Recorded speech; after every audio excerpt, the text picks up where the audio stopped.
Меня били электрическим током, шокером били, как и били других людей. Били по голове, били по ребрам справа, по туловищу. Также Электрошокером били по икрам, электрошокером били в разные места, в ноги. Эмоциональным таким. Били по голове, А потом, били по ребрам, спустя уже правую голень пытались, какое-то время, после били, этого чтобы допроса, хотели, чтобы дал.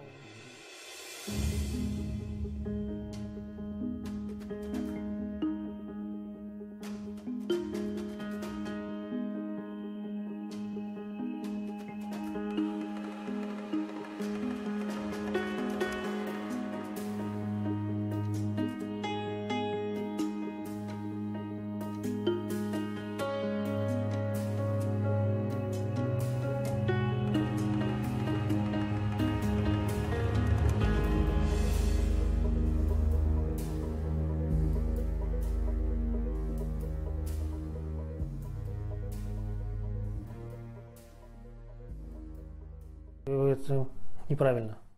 То есть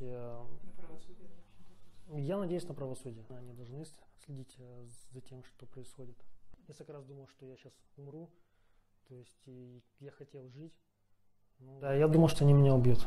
Потому что они мне угрожали, они угрожали моей семье расправой. Но вот как раз вот дальше, когда вот они меня душили и били током, вот как раз пару раз, когда я чувствовал, что уже я не могу дышать, они сказали, что ты будешь говорить, я сказал, что да, потому что уже, я боялся за свою жизнь, то есть все, я как бы уже пару раз, я думал, что все, я сейчас, здесь же умру.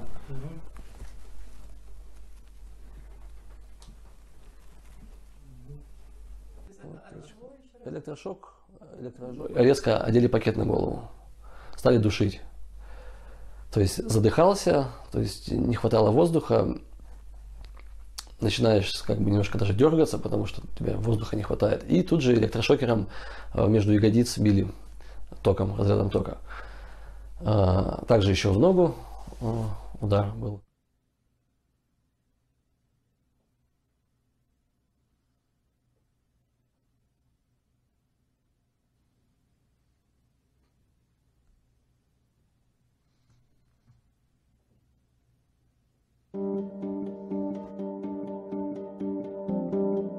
В следующий раз, когда они затянули пакет, в тот момент, уже когда я тоже начинал уже задыхаться, уже не оставалось сил, мне зажали рот рукой через пакет и приставили к ягодицам.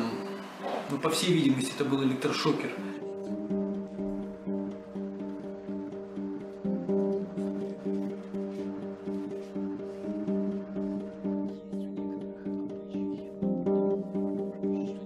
Недалекий вопрос задали.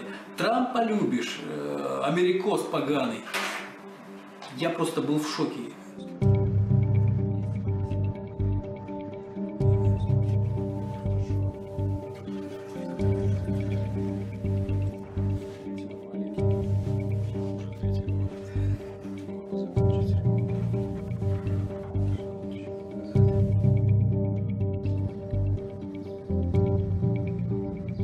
Меня связали руки, меня начали бить по икрам, предметом каким-то твердым.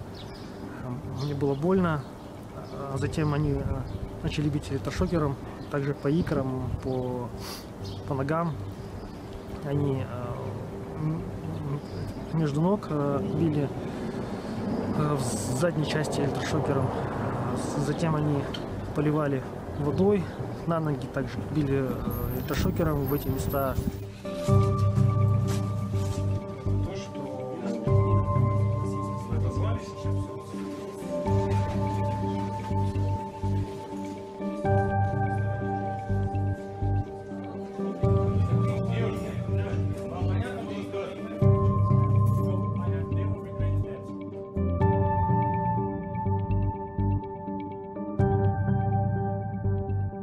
Уполномоченного по правам человека.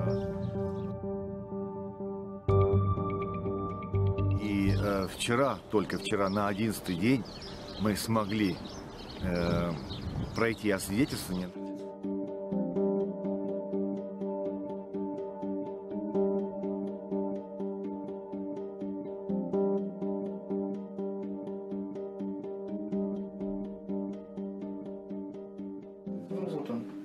который меня контролирует.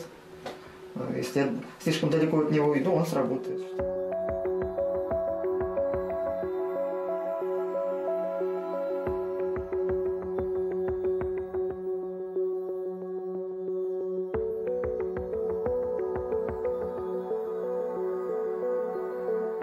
И сразу меня к стенке поставили, руки, значит, на стену прижали, ноги сказали, что нашили на плечи поставить. Ну, так я понял, что, собственно говоря, вот то страшное, что стало происходить в России, стало... Я не могу работать. Я был индивидуальным предпринимателем, но как бы это практически все разрушилось, потому что понятно, что заказчиков я потерял всех. То есть я их не могу ни видеть, ни слышать, понятно, что ко мне никто из них приходить не будет. Dennis Christensen arrived in good spirits to hear the verdict on Wednesday. Thank you for coming, everybody. I hope that today will be a day where Russia will defend their religious freedom. But after cameras and supporters were told to leave the court, the judge in the town of Oriol sentenced the Dane to 6 years for extremism. It's a conviction he intends. Dennis Christensen may be the first Jehovah's Witness to be given jail time in Russia, but he's certainly not the only one in trouble. We filmed worship at their main Moscow meeting hall in 2017, just before Russia's Supreme Court outlawed the Jehovah's Witnesses as an extremist organisation. Before we were banned, this building was used very intensively, but now, as you can see, it's closed. Since then, the doors have been shut to them. We have about 22 people in prison. We had about 100 raids in whole Russia. Many under home arrest, many under investigation. Why Russia's authorities see the country's 175,000 Jehovah's Witnesses as a threat is something of a mystery. It's been suggested that they're under suspicion because perhaps they're seen as a Western influence, maybe that they're too independent from the Russian government and the Russian Orthodox Church. This human rights advocate doesn't want history to repeat itself. He says Soviets and Nazis both trialled religious persecutions with attacks on the Jehovah's Witnesses. Why have the authorities started with them? It's likely to be a test case to see how society will react. I don't have any illusions about the future of other religious confessions. I think it's only beginning, and it will depend on how much sense people actually have. The verdict against Dennis Christensen is a disgrace. It's shocking that in post-Soviet Russia, authorities are putting people through the ordeal of a criminal investigation and prison for nothing more than peacefully practicing their faith. His case is emblematic of the grave human rights violations, including the rights to freedom of expression, peaceful assembly, and religion in the country. Armed police detaining Christensen, a 46-year-old builder, in May 2017 at a prayer meeting some 200 miles south of Moscow. Christensen had pleaded innocent, saying he was exercising freedom of religion guaranteed in Russia's constitution. And this is what his wife had to say. The Constitution says one thing, that we have full rights to freely gather and freely practice our religion, but in reality, it's not the case.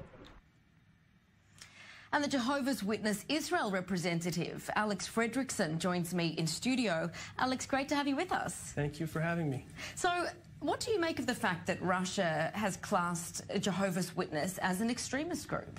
Well, I'm very saddened of this great misrepresentation of Jehovah's Witnesses. We are not extremists. Why do you think that they've classed it as such? Well, it really surprises me. I don't really know why. Jehovah's Witnesses around the world were registered in over 180 countries as a registered religion. We're known for being good citizens, peaceful people. We want to help the community. So I don't understand why we're being treated this way in Russia. But what do you understand as the perceived threat? Of course, you're saying that you're there to do no harm, but there's obviously a sense of threat by Russia that they are classing it as an extremist group. What's your understanding of that? Well, again, it's very, it's hard to understand. And even I feel the Russian government doesn't understand why. Right now on the Kremlin website, you can read a quote from Vladimir Putin. He's quoted as saying he doesn't understand why Jehovah's Witnesses are being labeled as extremist. And it just shows there's a problem in the law on extremism there. The way the law is written, it's written in a very broad way that allows really anyone to be labeled as extremists. Now, I understand that this is not new for Jehovah's Witnesses in Russia. In fact, it goes back to the Soviet era. That's correct. I was going to bring this up too, that this is not new for Jehovah's Witnesses in Russia. In the Soviet era, because Jehovah's Witnesses are neutral in politics, they refused to get involved in the Communist Party. And for that, they were put on boxcars and sent to Siberia to work camps. What I have is that there are about 170,000 followers in Russia. What does this mean for Russian Jehovah's Witnesses now with this ban, I suppose, or the fact that the religion has been classed as illegal? What will this mean for their ability to practice their faith? It's very difficult. For one thing, all of our properties that were used for meeting together for worship have been seized. That's tens of millions of dollars in property have been seized by the Russian government. So they're not able to meet in large groups. They can only meet together in small groups. But in addition to that, in addition to Dennis Christensen being imprisoned, there's others that are in house arrest. There's ones that their travel documents have been taken. And so they're not able to leave the area, all because they're being labeled extremists.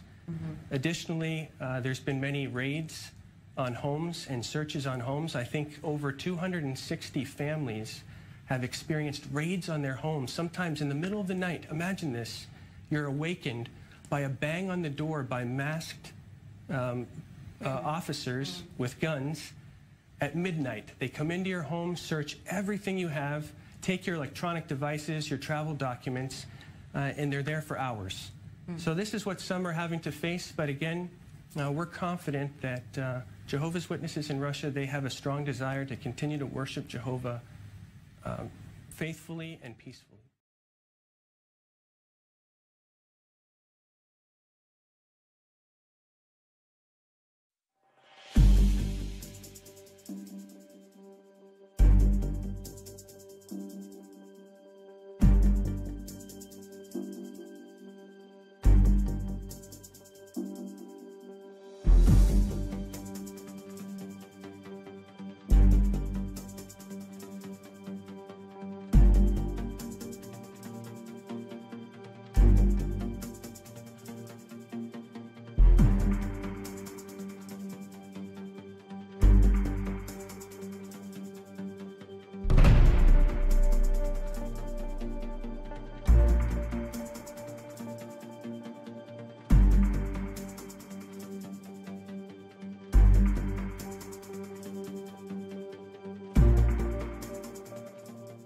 Senators have approved a bill that would allow South Carolina to execute inmates by electrocution or a firing squad.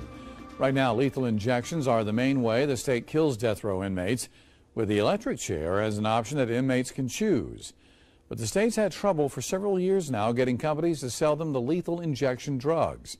That's part of the reason the state hasn't executed anybody in nearly 8 years.